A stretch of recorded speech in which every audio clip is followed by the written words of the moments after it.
and he threatened to lock down Rivers State if people continue to violate COVID-19 protocol. So what is the COVID-19 situation in Rivers?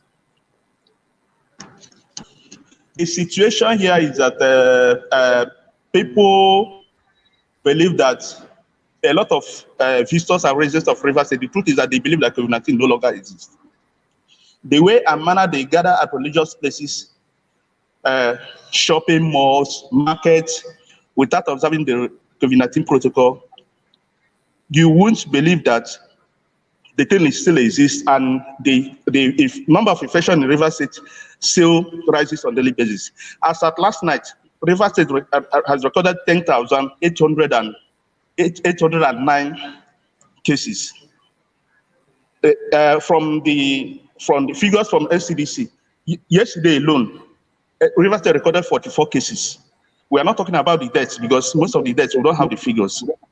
So that made the governor to raise the alarm and trust Governor Wike when he says it.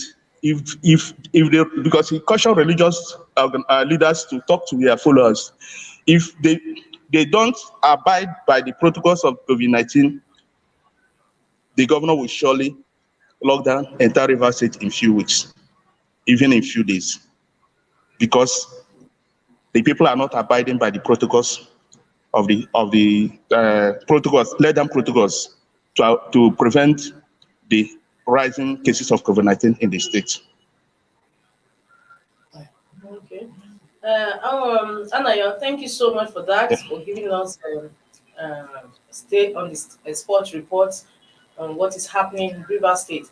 Now, I want to find out, do you have, are there enough testing centers in Rivers State for COVID-19? Yes, there are enough testing centers. The prominent ones are the Rivers State University Teaching Hospital, the University of Port Harcourt Teaching Hospital. Then the University of Port Harcourt has its own treatment and testing center. The major primary healthcare centers in Port Harcourt and Nubia local government areas are testing centers. So there is enough to take care of everybody. All right, we've been speaking to Anayo Onupaga from Rivers State. Anayo, thank you very much for creating time to join us on Inside Nigeria at the Leadership Podcast studio. We hope to see more of you. You are welcome. All right. You are welcome. Thank you very much, Anayo. Thank you very much. So Anayo has given us on the spot information or updates about happenings in Rivers in the last 24 hours about VAT matter and COVID-19 situation. We need to go on a short break. When we come back, Winifred will take us through the front page of sister publication of Leadership, the National Economy. We'll be right back.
Inside Nigeria, keeping you informed on what matters.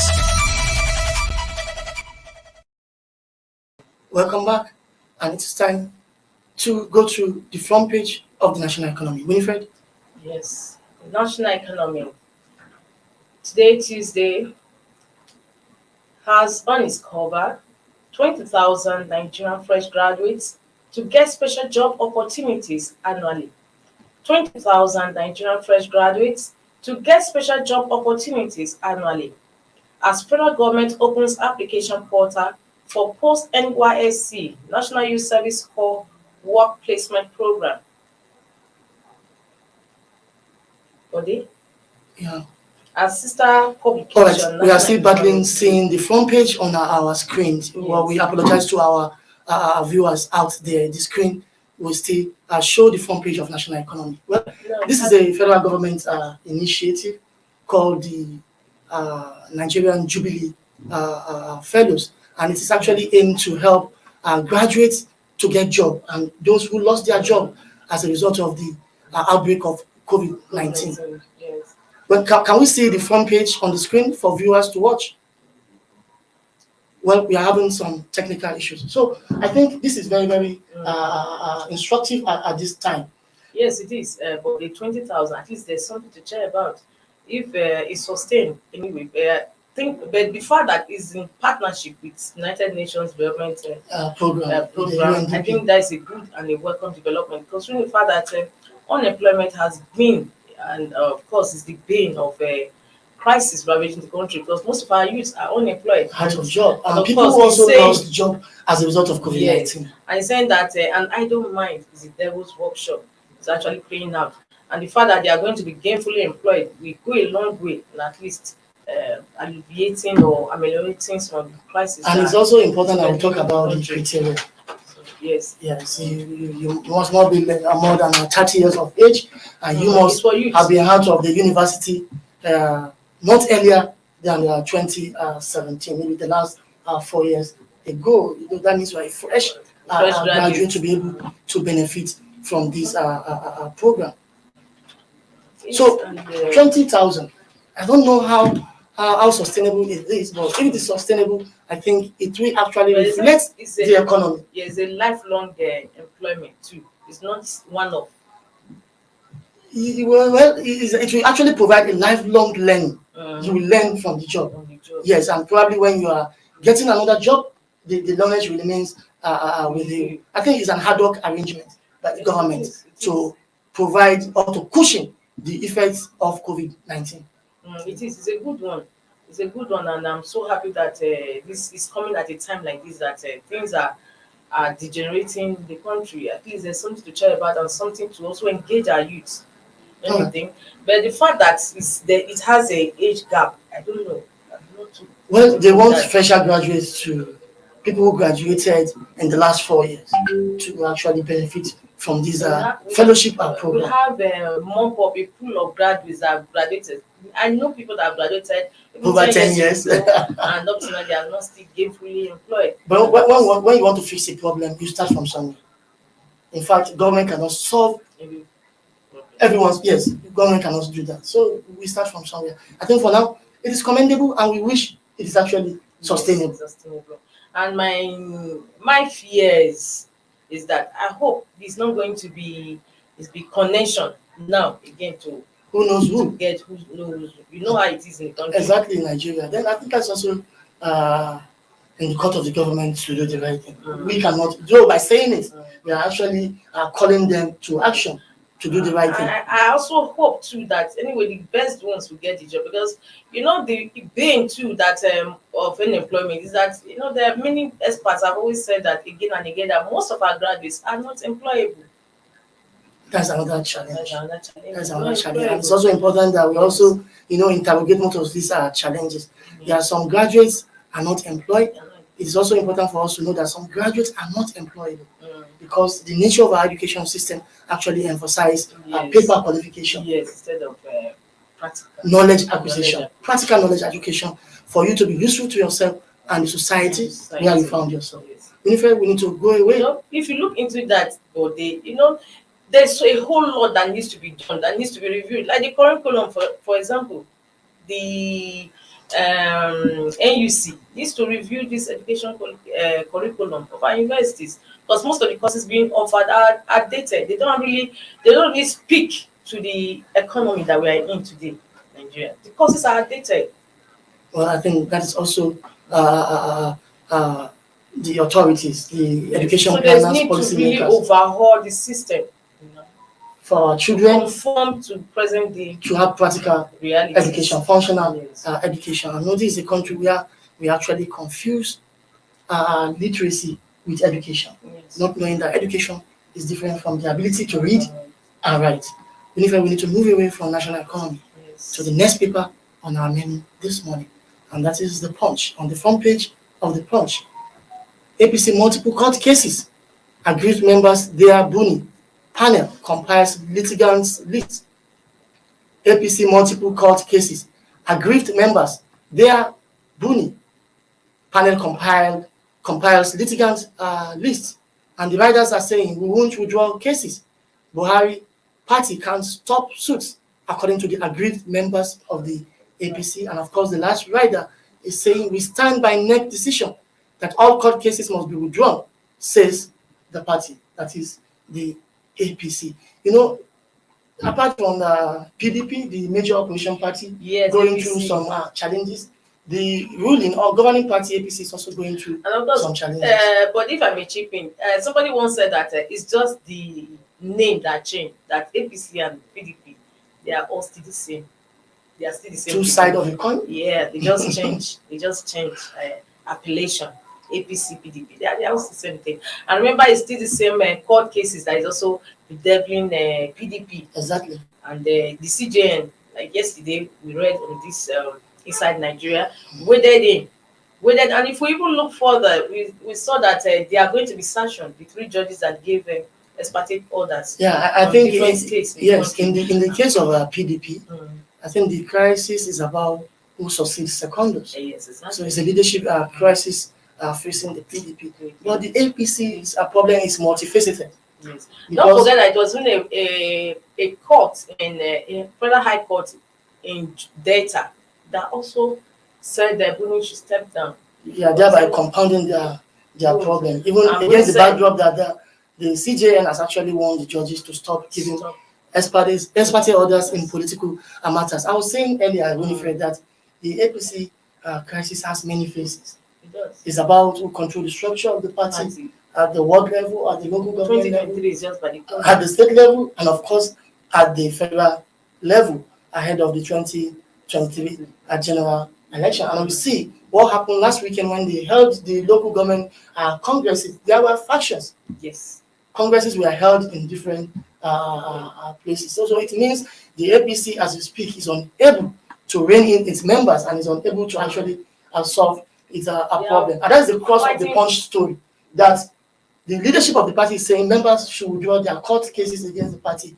And the members are saying, no, we must vent our anger. We must ventilate our anger to the judiciary. You know, these are two people are fighting views. for the soul of the party, as expected. People want to control. They want to control the organs of the party, because you know how it is. You know how they don't want to remain at the fringe. And of course, if you don't have your people at the center controlling, nothing gets to you. Party structure, nothing gets to you. But one should not fear. Wherever there is an internal democracy, nobody should actually fear anything. Nobody should scramble to control party organ. What belongs to you will naturally come to you where there is internal democracy. But because of the nature of Nigerian political parties, of course, people need to scramble. People need to rush to get what belongs to them. Hence, we have all this crisis. I think for me, solution is one: we must change our political culture of impunity. We do, and there's need for internal democracy. That is true. All the parties we have, unfortunately, lack internal democracy, and that's what brought crippled PDP and brought it to its knees. At the height of glory, it was this same. The chairman of the party once told us that PDP will rule for 60 years. 60 years, unfortunately. APC has also done the same thing. And APC too is also towing the same line. You discover that APC is just a party of strange bedfellows. They just came together for that point in time, just to remove PDP, to remove PDP in power. And since then, they've not been able to put their hands together to work in like minds. You all saw what happened to Oshomole. Oshomole also faced the same thing. And up to now, APC has not learned its lessons. And we just have 2023 by the corner. And you know what happens when Buhari is no longer there? Buhari is no longer standing for election after this time. So what happens? With APC will be able to stand the test of time. That remains to be seen. Remember, this governor, was it Umahi, that said that when Buhari is the face of the party. Even Oshibanja has also expressed that same worry, that when Buhari leaves, what happens to APC? Will APC be able to stand? We are watching and keeping our fingers crossed. Well, the third solution, Winifred, is politicians must change their culture They don't. of Politics has desperation. become the Desperation. biggest, like call it business for everybody. And you know, it's a shortcut. A politician, that is why it's become a do or die affair. He does, whatever it means, gets into power, amass all the money he wants, steal. You understand? But if it's a situation whereby it's just what you're entitled to that you get at the end of the day, I don't think there will be so much jostling and ruckus, but because just to get there. But we hope they will hear us and change for the better, or change a new leaf. It has to change. And the youths too. That is why most times on the program, but they are always calling the youth, because the youth that are using to perpetrate these election, all sort of electioneering vices. Because if the youths are not there and you know everybody vote, youths are not collecting money just to vote them in. They are not collecting peanuts. They are not selling their future for just pecuniary gains. I mean, they will behave. Our politicians will behave. They will do what is right.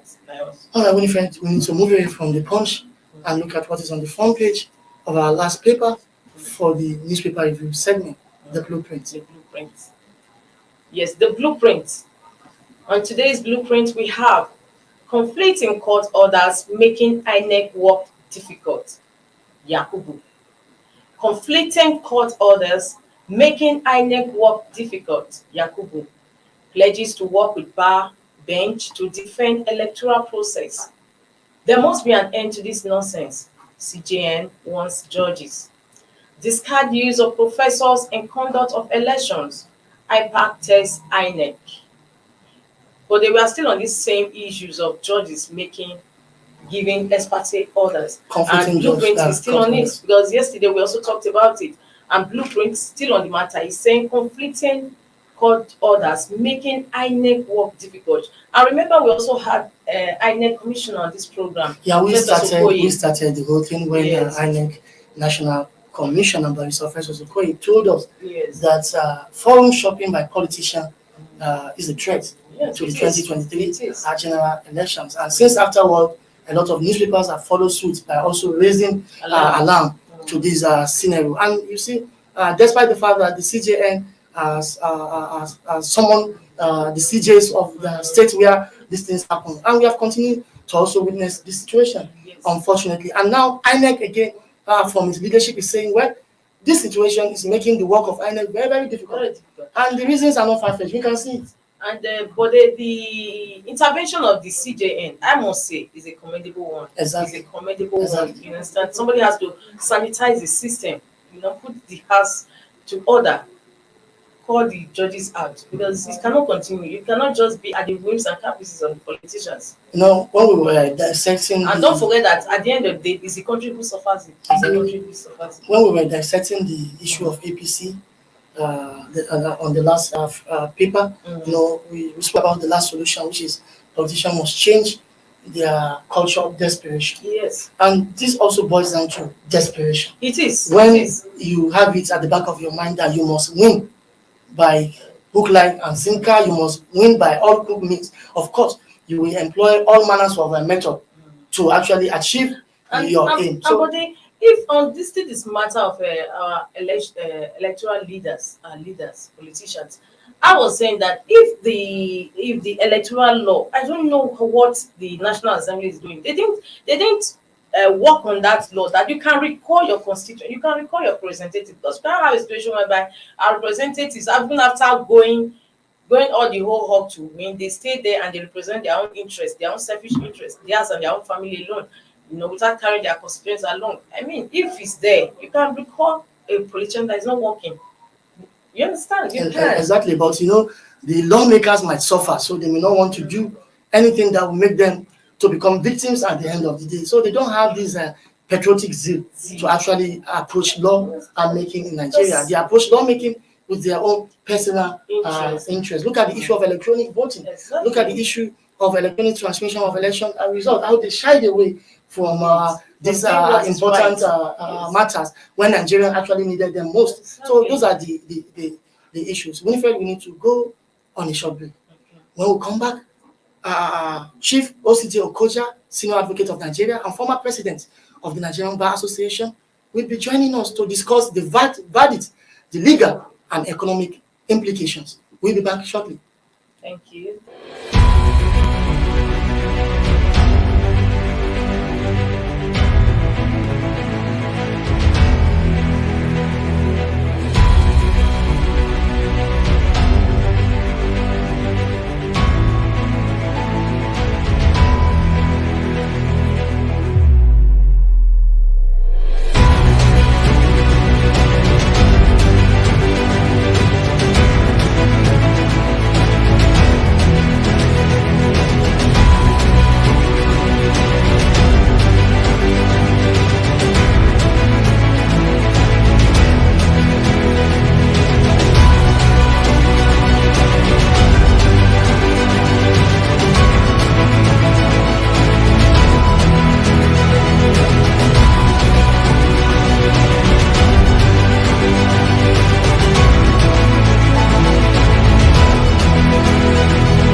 Why will a medical doctor work for 9 months, 16 months, 19 months without getting paid? But you see how much kidnappers are eating from victims. My bill is government should, I think all the stakeholders in that sector, they need to be spoken to, and we sit together and appeal to them.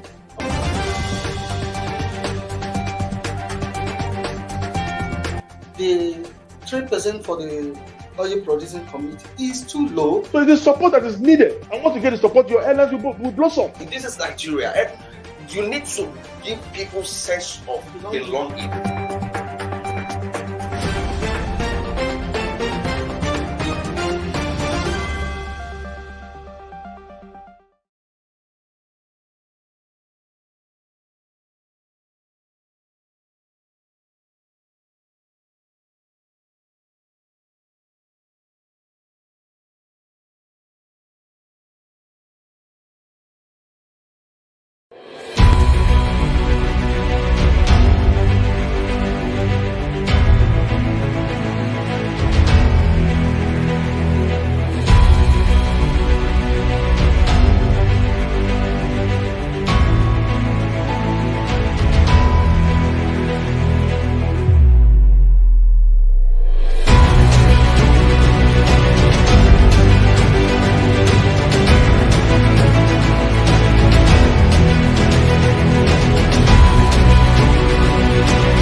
welcome back. We are being joined by Chief OCJ Okocha. All right, we are having some technical challenges with connection with Chief OCJ Okocha, a foremost lawyer, a senior advocate of Nigeria, and former president of the Nigerian Bar Association. Yeah. Well, Winifred, before we went on break, we announced that we are going to discuss the outcome of the Federal High Court ruling in Rivers State on the value added tax and its legal and economic implication. Already, Rivers is happy that the judgment is in favor. It will now start to collect 7.5% value added tax from Rivers State, and that will mean more money for the state government. The state governor, had already said that they gave out some contract jobs for road for development, and at the end they did tax. What over 30 billion naira? Yes, and it means federal government will take the tax. Almost 3 billion to tax. And at the end of the day, what comes to Rivers State from the VAT, from the revenue, it's not even up to 2 billion. And that was what asked the government that no, it cannot. That they gave out the contract in Rivers State. So at the end of the day, the VAT is not coming to the state. The whole 3 billion, 3 billion was paid out as VAT. Over 3 billion, and the VAT amount to about 3 billion naira. Yes. And Rivers State has never gotten more than 2 billion from the VAT as sharing. And this to Rivers State is the classical case, like I said earlier, of monkey the wall, baboon the chop. And many people are also arguing that this is the beginning of restructuring. Yes, to me, yesterday when I saw his, when I read his state broadcast, his speech, I was like, wow, this is fiscal federalism as we've been talking about. It's already coming. It's already right here with us. And but yes, some weaker states are going to have feel it. Yes, at the beginning, but at the end they are going to look inside, look within you to come up with how do I call it? Arrangements too. You have to go on with your thinking, put on your thinking cap, and create something good for your state. Well, let's see if the topic can show on the screen as we speak for the benefit of our viewers. Winifred, you see, one thing people are actually saying again is that the states will be financially liberated. So before the Rivers Verdict, are the states in financial bondage? Yes. Would you say the states were in financial bondage? For some states, just like what you said something that monkey they work. A state like Lagos State. Lagos State contributes 55%. The highest share. But do you know what it means? Contribute 55%. Do you know what it will do to the Lagos State now? That eventually it will have its own VAT to spend to do roads. For instance, I saw in one of the papers that some there was protest over road that was not developed in Abeokuta, Lagos. Exactly. That's in Lagos. So you can see that VAT, that money going to such projects, such infrastructure. At the end of the day, body. So it's a boost, it's a plus for states. No, interestingly, Winifred, if we are talking about financial liberation for the states, there are states that are saying, no, we don't want the financial liberation. Katsina State Governor Aminu Bello Masari are saying, no, we will challenge that court judgment saying states should collect value added tax. We don't want it. We want the status quo to maintain, and we'll continue to go Abuja cap in hand we want the federal government to beg for money to collect the VAT. So why do we have that comment? Of course, that some states are saying no, we are okay. No, but it's to be expected. It's to be expected. It's to be expected. In a country like Nigeria, I didn't expect anything less from them anyway, because in as much as over the years everybody have been going cap in hand to Abuja, waiting for what comes out from revenue mobilization.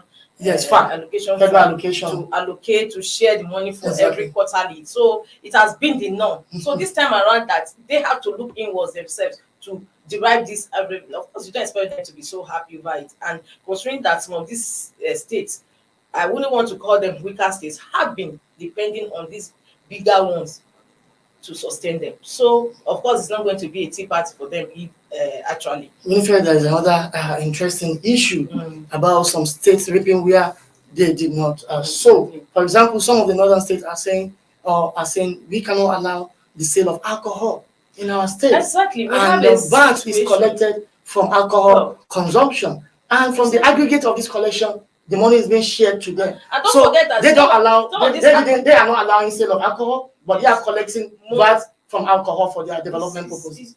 It's will I call it hypocritical? No, I don't know the word to use, body, because you know of a truth that most of these alcoholic beverages, the VAT on them is even much more. Exactly. It's the day-to-day consumption, everyday consumption. Yes. The consumption is on the higher side.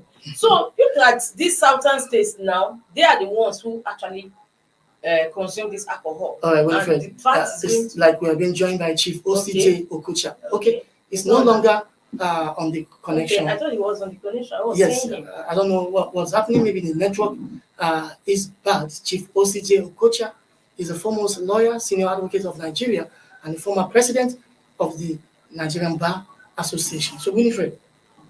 So I would have expected that just like we were saying concerning these fats from alcohol, since you are destroying them, you said no, we don't take alcohol. Then you tell them that any VAT that comes from sale of alcohol, we don't want that because we don't consume alcohol. It's against our practice. All right, Winifred, we need to go on a short break to see if we can fix that connection challenge. And when we come back, Chief OCJ Okocha will be talking to us on the VAT verdict and the legal and economic implication for the country. We'll be back shortly. Thank you.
Why will a medical doctor work for 9 months, 16 months, 19 months without getting paid? But you see how much kidnappers are taking from victims. My bill is government should, I think all the stakeholders in that sector, they need to be spoken to together and appeal to them.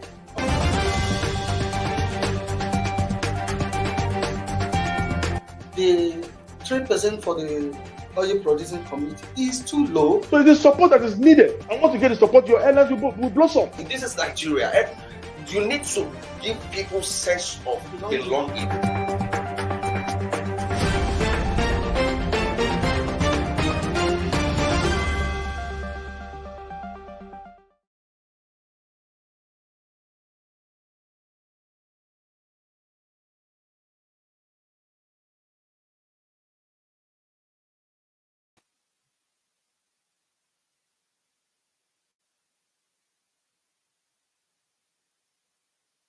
Us this morning to discuss the VAT verdict and its legal and economic implication for the country. It was unavoidable. The connection issue was unavoidable, and we hope it will join us sometime or tomorrow or sometime to actually expatiate on this issue. Winifred, it's time to go. Yes.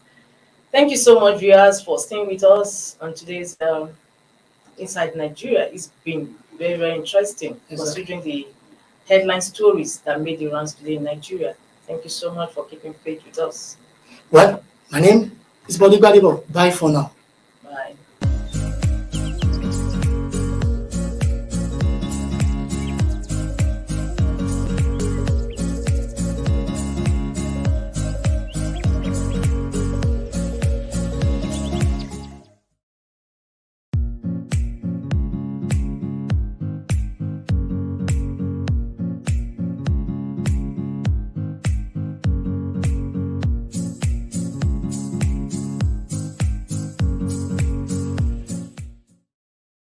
Inside Nigeria, keeping you informed on what matters.